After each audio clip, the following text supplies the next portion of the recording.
찬미 예수님, 어제 베다니 쉼터에서 주무셨던 분들, 또 아니면 이 근방에서 주무셨던 분들 편안히 주무셨습니까? 뭐 이렇게 묻는데 편안히 잤다고 얘기할 수밖에 없겠지요. 집 떠나면 고생인 건 다 아시죠? 아무래도 내가 자던 방, 내 침대만 하겠습니까? 그 전에 말이죠, 노래하는 그 그룹이 있었는데 사랑과 평화라고 하는 그룹이 있었어요. 기억하세요? 벌써 오래된 그 노래하는 그룹이죠. 보컬이라고 그러나요? 근데 저는 그 처음에 텔레비전에서 사랑과 그룹이다 하고 이제 제목 그 사람들을 소개를 하는데 좀 깜짝 놀랐어요. 왜냐면은 사랑과 평화가 예수님의 삶을 요약한 딱 두 마디가 바로 사랑과 평화거든요. 예수님이 부활하시기 전까지 주야 창창 강조하신 게 사랑이에요. 그죠? 그리고 부활하신 후에 다락방에서부터 늘 만나는 사람에게 하셨던 얘기가 평화예요. 그래서 예수님의 삶과 죽음을 이렇게 전후로 나누어 볼 때 예수님의 삶에 있어서 가장 중요한 단어는 서로 사랑하라. 그리고 부활하신 후에는 평화가 너희에게 있기를. Peace to you 그랬거든요. 오늘도 72 제자를 파견하시면서 어느 집에 가든지 밥 내놔라 이렇게 얘기하라고 그랬어요? 내 잠자리 내놔라 이렇게 얘기하라고 그랬어요? 어느 집에 가든지 제일 첫 번째 문 열어주면은 제일 먼저 안녕하세요, 반갑습니다, 뭐 그 말보다도 이 집에 평화가 있기를 빕니다. 신자들 가운데서도 철저하게 그렇게 하시는 분들 저 알아요. 이렇게 가정 방문 어느 간부를 같이 이렇게 다니면은 초인종 누르고 사제 앞에 서서 먼저 이 집의 평화를 빕니다. 신부님 오셨습니다. 그럼 나도 아주 어깨에 힘이 팍 들어가고 그렇게 기분이 좋을 수가 없어. 근데 그 자매님은 나랑 다닐 때만 그러는 것이 아니라 그게 아주 입에 배했어. 이 집의 평화를 빕니다. 평화를 빈다는 말을 해놓고 들어가서 그 입에서 더러운 말이 나올 수 있겠습니까? 못 나오죠. 들어가는 순간에 내 입이 축성이 됐는데, 그리고 그 평화를 받는 사람들의 마음이 축성이 되고 강복이 됐는데, 그래서 평화를 빈 사람이 들어가서 모여있는 그 공동체는 그게 몇 시간의 공동체든 몇십 분의 공동체든 간에 흐르는 분위기는 평화일 거예요. 없는 사람 거기서 욕하는 분위기는 결코 아닐 겁니다. 사람이 태어나 살면서 놀랍게도 가장 많이 듣는 단어가 통계에 의하면은 사랑과 또 하나 평화래요. 사람이 한평생 가장 많이 듣는 말이 사랑, 그 다음에 평화래요. 어쩌면 이것은 바로 뭘 나타내겠습니까? 너무너무 그렇게 살기 어렵기 때문에 우리 이렇게 살아야 됩니다. 나도 그렇게 살아야 됩니다. 당신도 그렇게 사십시오. 국민 여러분 그렇게 삽시다. 교우 여러분 우리 그렇게 삽시다. 너무 귀한 가치이기 때문에 그걸 실현하는 것이 너무 어렵기 때문에 죽을 때까지 가장 많이 듣는 말이지만 열매를 가장 맺기 어려운 말이 또한 사랑과 평화. 부활하신 예수님이 제일 먼저 하신 말이 뭐라고 그랬죠? 너희에게 평화를. 오늘 제자들 파견하면서 어느 집에 가든지 첫 번째 말이 평화를 빕니다. 평화는 여러분들 사람만 원하는 것 같습니까? 짐승과 식물들도 평화 원하겠죠? 원해요. 내 지금도 그렇게 긴 세월이 지났는데 이 복사들보다도 내가 더 어렸었을 때 우리 뒷집에 나를 잘 따르는 강아지가 한 마리 있었어요. 내가 계속 가서 밥을 먹였어요. 나는 밥을 안 먹어도 엄마한테 혼나면서도 밥을 일부러 남겨요. 아, 왜 그 남기냐? 배불러서요. 어? 그러다 방에 들어가서 먹고 나올게 그러면서 개한테 줄 밥을 항상 모았어. 그거 가지고 어디로 가요? 뒷집에. 근데 그 뒷집에 있는 그 주인 아저씨는 개를 안 돌봐. 생전 주질 않아. 내가 볼 땐 개 기를 자격이 없는 인간이라고 난 그 어린 나이에도 판단을 했어요. 근데 어느 날 학교 갔다 돌아오는데 그 집 앞에 오토바이 위에 이만한 게장이 실려 있는 오토바이가 있고, 세상에 그 어릴 때부터 내가 밥 주던 그 개가 그 안에 끌려 들어가 있는, 이미 다른 데서 잡아온 개들도 여러 마리가 있었어요. 뭐 돈을 주고 했겠죠. 근데 그 아이의 얼굴이 날 보더니 살려달라고 막 우는 거예요. 그 공포스러운 얼굴. 나는 그 오토바이를 뒤에서 붙들었어요. 그러니까 개 장사가 가다가 습디다. 너 왜 그래? 우리 개 내놓으라고. 주먹을 두고 때리려고 그래. 그래서 나는 조금 했으니까 어떻게 해요? 그 아저씨 허벅지를 물어 뜯었어. 우리 강아지 내놓으라고. 그랬더니 발로 빵 차고서 그냥 부르릉 하고 갑니다. 그때 그 어린 마음에 그 공포에 질린 그 모습을 보면서 평화가 다 깨져버린 그 개의 모습을 보면서 지금도 나는 잃어버릴 수가 없어요. 어릴 때 그것이.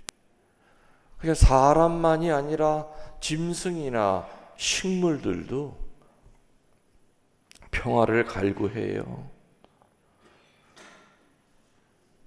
주인이 버린 동네 떠돌아다니던 그 유기견들의 눈에서 여러분들 평화를 봤습니까?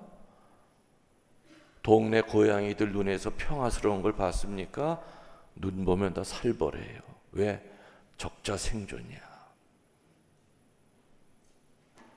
뭐라도 잡아먹어야 되고, 내 지역에 딴 고양이가 들어오면 목숨 걸고 싸워요. 그러니까 눈들이 다 하나같이 째졌어. 어떤 거는 그냥 귀도 뜯기고 꼬리도 없는 것들도 많고, 사고를 당해서 다리를 쩔뚝거리면서도 살아야 되거든. 내가 서운동 성당에 오니까 나가서 왼쪽으로 가다 보면 막창집이 있어요. 그 막창집 앞에 길고양이들, 이쁜 길고양이들 3마리가 그 막창집에서 나는 그 고기 냄새 때문에 요 안에 이렇게 3마리가 들여다보고 있더라고요. 열심히 밥을 갖다 줬죠. 근데 어느 날 가니까 한 마리가 차에 쳐 죽어서 얼굴이 다 박살이 나가지고, 그래서 데려다가 성당 화단에다 묻어줬죠. 그래서 2마리 남았었어요. 또 어느 날 가보니까 한 마리가 안 보여. 그 막창 주인한테 물어보니까 동네 큰 숫고양이가 물어 죽이는 걸 봤대요.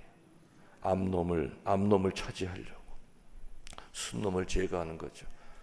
그 마지막으로 하얀 이쁜 고양이가 열심히 밥을 갖다 줬더니 그 막창집 딸이 착해. 신부님, 이제 제가 관리할 테니까 일부러 이렇게 저녁마다 오지 마세요.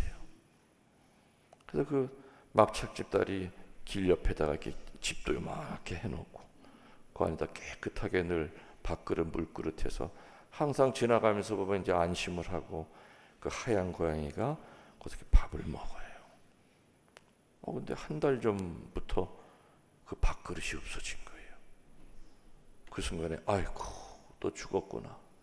죽었구나. 근데 또 그저께부터 가보니까 밥그릇이랑 물그릇이 또 있어요. 살았나? 어떻게 된 건가? 그래서 오늘 미사 끝나고 가서 좀 물어볼 거예요. 막창집에. 그래서 나 혼자 상상하기를 혹시 그 집 딸이 집에 데려가서 키우려고 데려갔더니 얘가 적응을 못해서 다시 또 밖으로 내놔서 밖에서 먹이는 건가?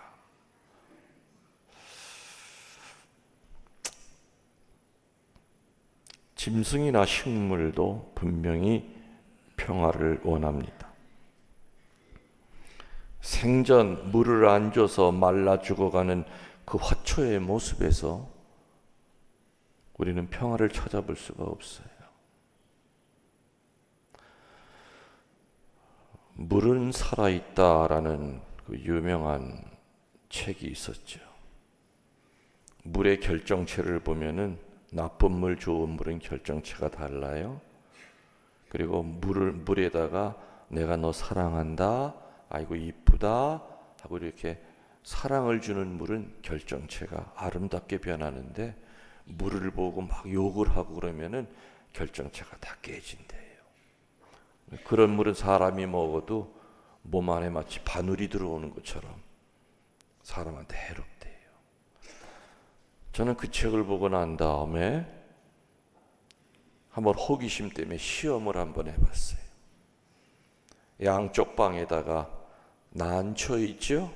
난초를 이렇게 놓고 이쪽 방에 들어갈 때마다 이쪽 방에 있는 난초한테는 정말 칭찬을 많이 했어요. 아이고 참 너 잘 자란다. 어떻게 때깔이 고우니 세상에 네 몸매는 내 몸매랑 똑같네. 어떻게 풍성하게 잘 자랐냐.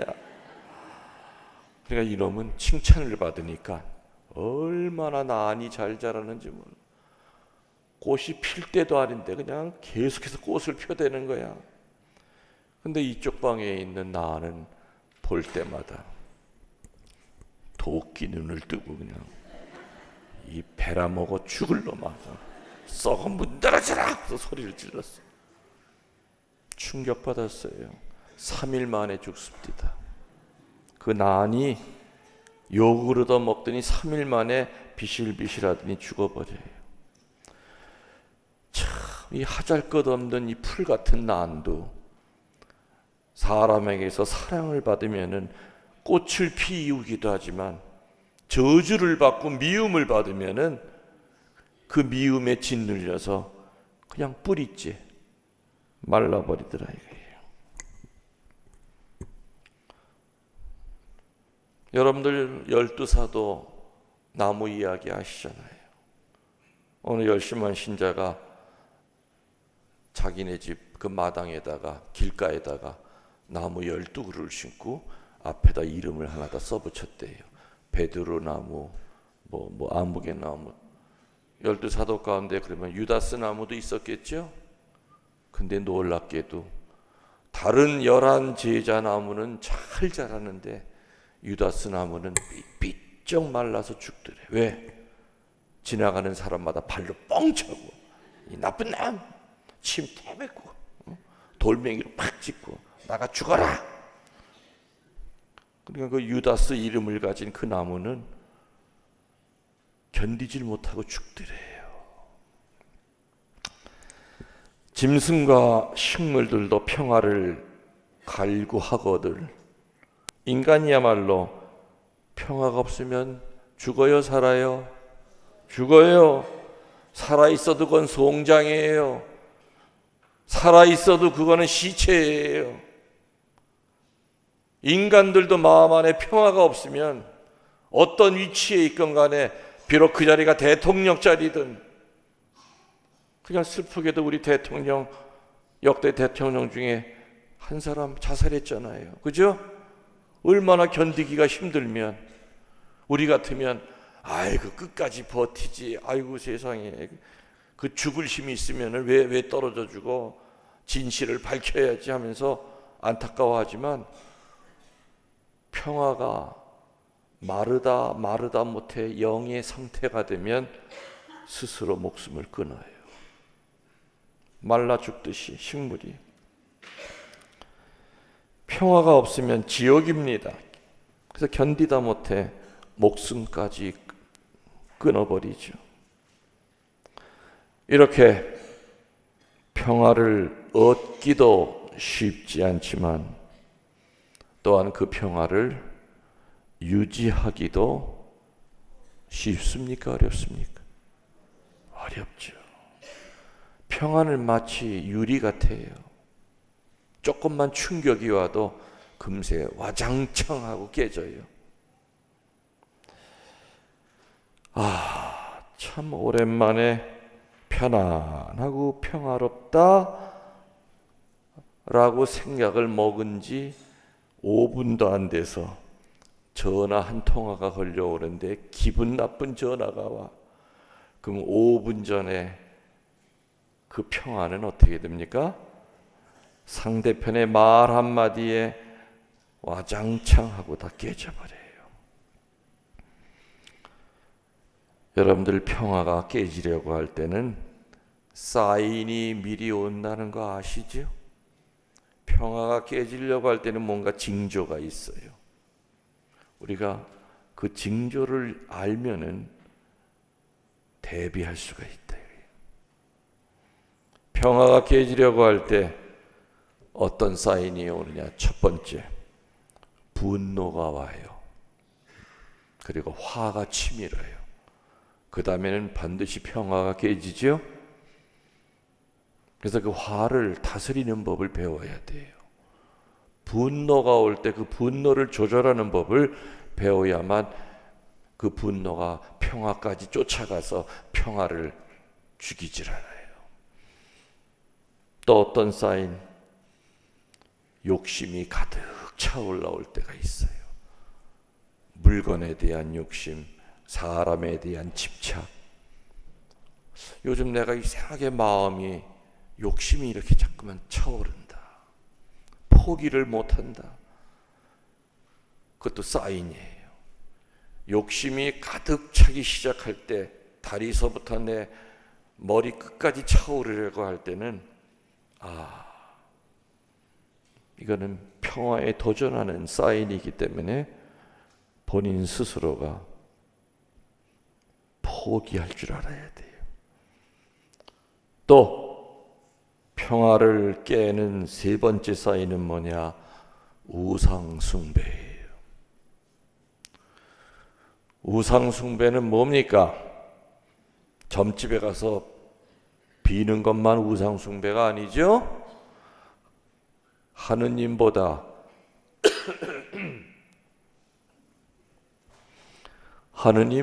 웃자리에 있는 건 다 우상이에요.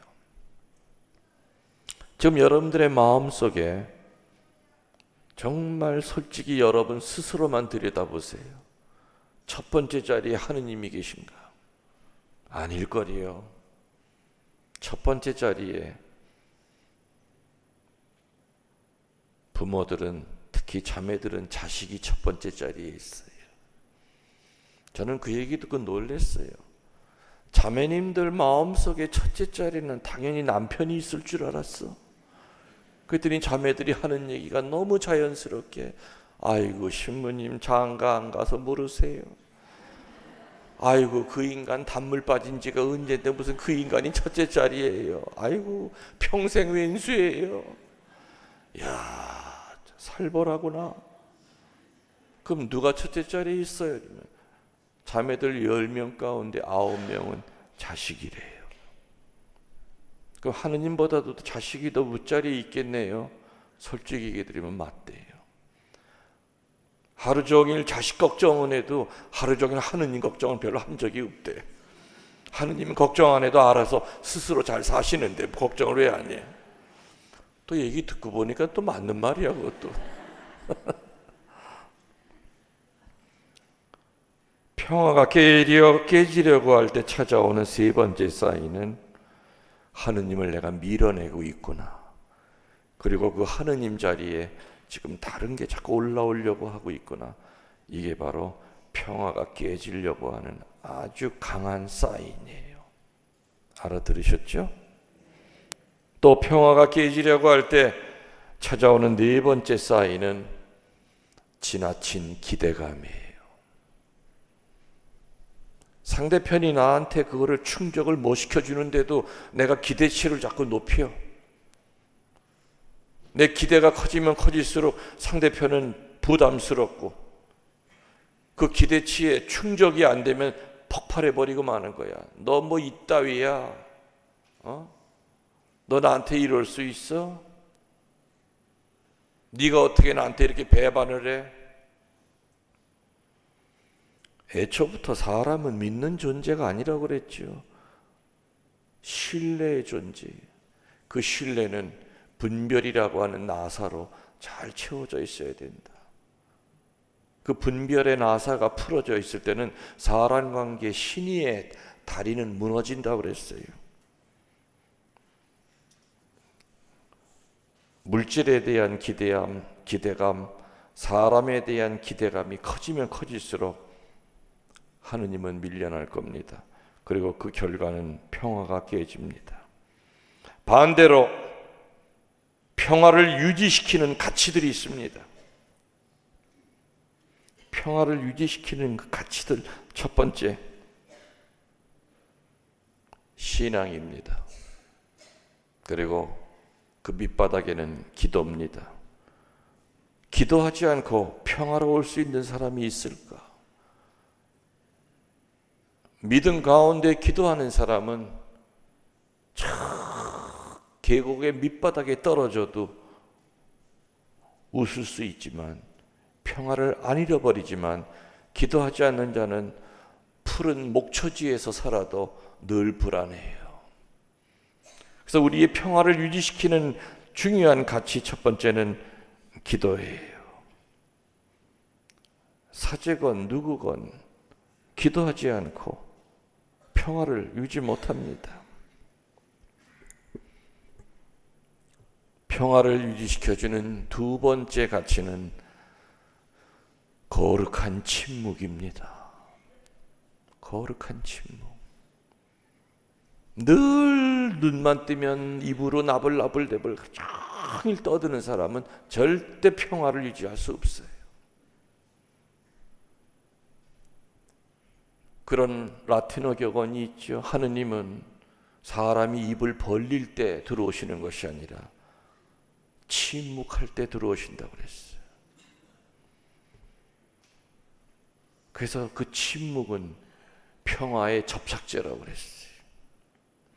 세 번째로 평화를 유지시키는 중요한 가치 세 번째는 건강이에요. 뭐라고요?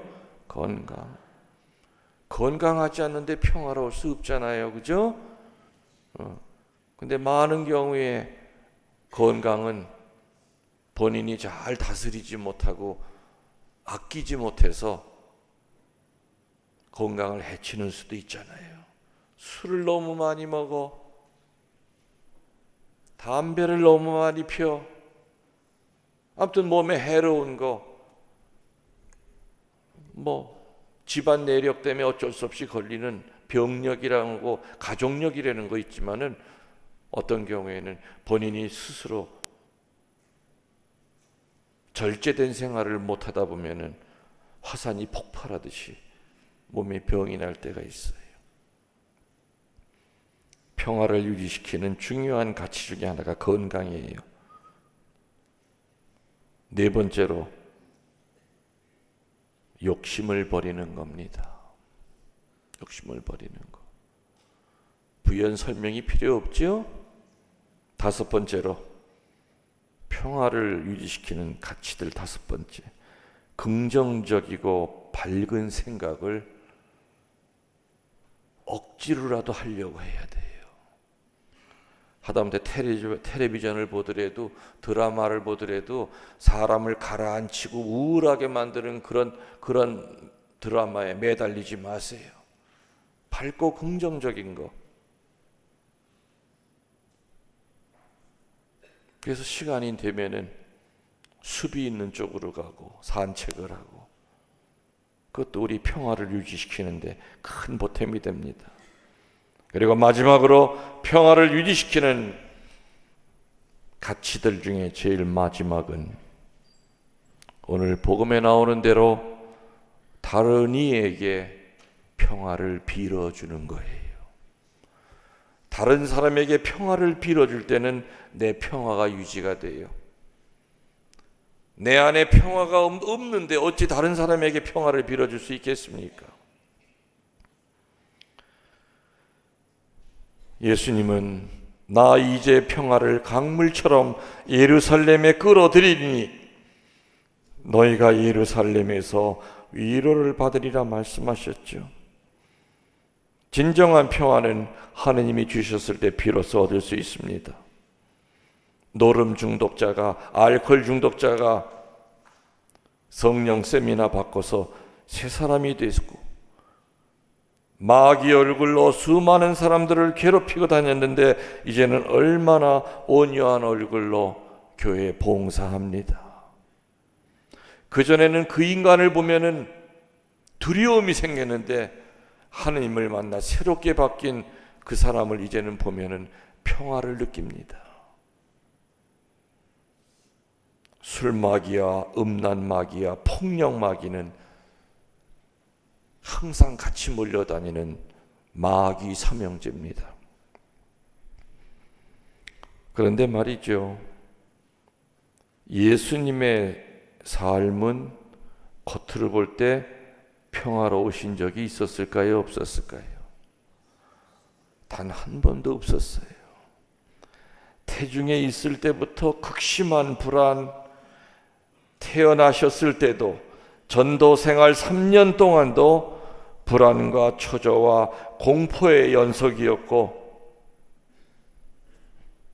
평화 자체이신 그분이 결코 평화롭지 못한 이 모습을 우리는 어떻게 설명해야 됩니까?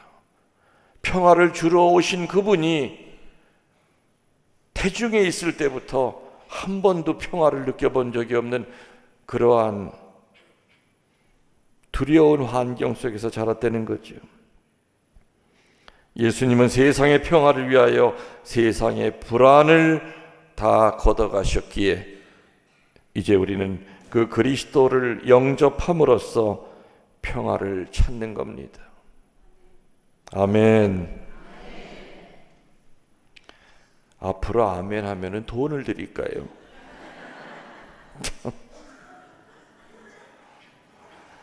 내 소망이 뭐냐? 강론할 때 교우들이 아멘 좀 많이 하는 게 내가 지금 2년 동안 혼자 철야기도 하면서 내가 안 하네.